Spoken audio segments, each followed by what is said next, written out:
Because when you're trying to register to vote, you're upholding the law. It's the one who tries to prevent you from registering to vote who's breaking the law. And you got a right. They tell us that we can't talk loud.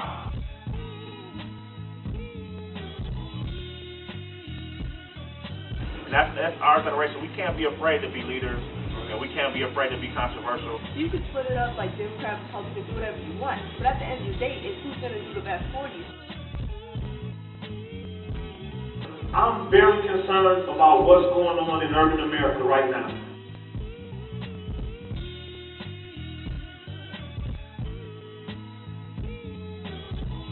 There has never been this much congressional power by black people in the history of the country. I think we have to get out there and we have to be seen and we have to be heard and we definitely have to vote. What are you passionate about? What do you want to change? Squeezing juice from a cow or teaching ego and id, humility. We are the lost generation. And through the efforts of others, we are consistently humiliated, and by our own efforts, we are constantly degraded. So this is the answer. Stand up.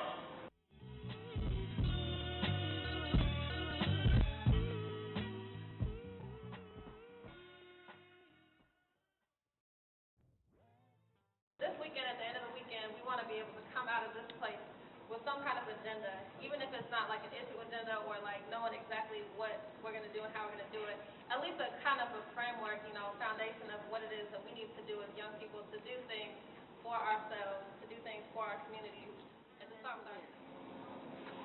But we need more people like you to be in public office because the public policy that we're seeing around the country is scary.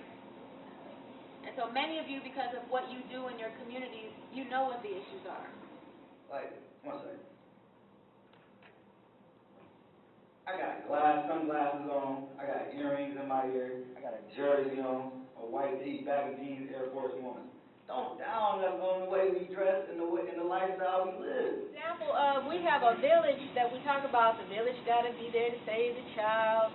But the village doesn't have the same values. Our children will grow up with conflicting values and ways of behaving. And that's why it starts at the community level. If you don't have a neighborhood association, get to know your next door neighbor. And then develop community norms. You're going to do the numbers with these young men, and then you got to tell them, look, it's more out there in life. Becoming a doctor is not an easy road, but you can do it.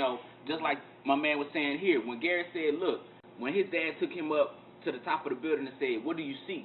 You got to instill in these kids that you can do the world, the top of it, the end of it, and the bottom of it. We just got to get out there. We got to step up, and we got to say, you know what, let's take hold of this, man. So I think my environment was a positive influence on me because seeing a lot of things that's going on in my hood and not wanting to be a part of that, and like wanting to make a change, that kind of influenced me to just like be involved and want better for myself. Like it wasn't nobody telling me you gotta do this or you have to do this or you can't do this or this won't happen if you do this. I had to learn on my own. You can't do business unless you have trust within that community. And you don't build trust in that community until you invest in that community. So I'm a conduit for that. Because they think that at 16, 17, 15, you all aren't organized and mobilized to effect change. You can't vocalize your problem. So why would the elected official be scared of someone that can't even vote in his or her district? We need to start standing up in our community and holding elected officials accountable. We need to start standing up and demanding as citizens what it is to be first-class citizens. And we also have to teach and encourage our children, our young people, and other people in the community that we're not just going to stand for any old thing. We want real change, not chump change. We need to do a better job of providing positive examples and really people that look like us, that have come from where we've come from. We don't have to live in poverty. We don't have to live in, crime-ridden neighborhoods, and we don't have to feel like there's nothing we can do about it. And I think voting changes all of that. And I feel proud to be able to vote. If you don't have a person's and your people's best interest in heart, then you're doing it for the wrong reason. It's not about the issues, it's about the people. So if you're not taking care of the people, then what are you doing?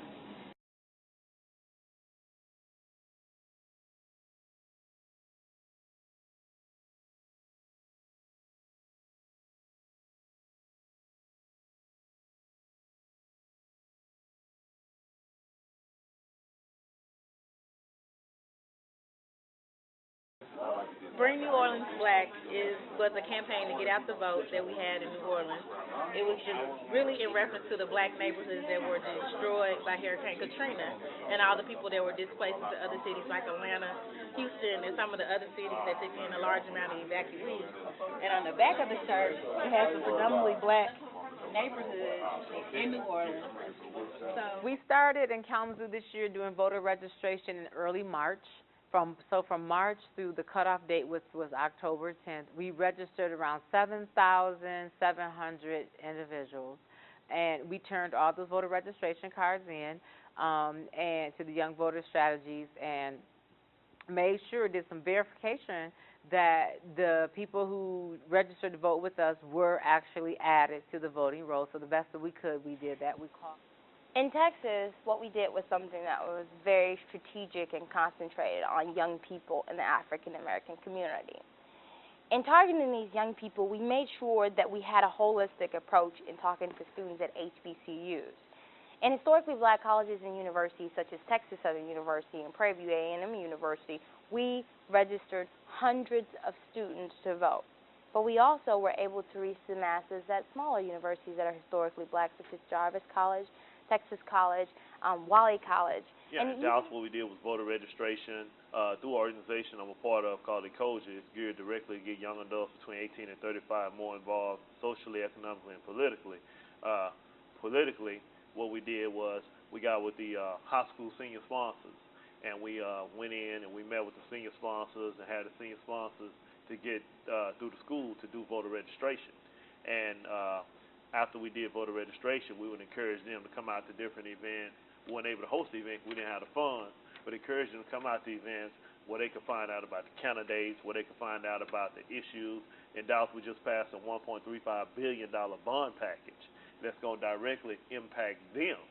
And so we wanted them to be aware of those issues and then encourage them to come out and vote.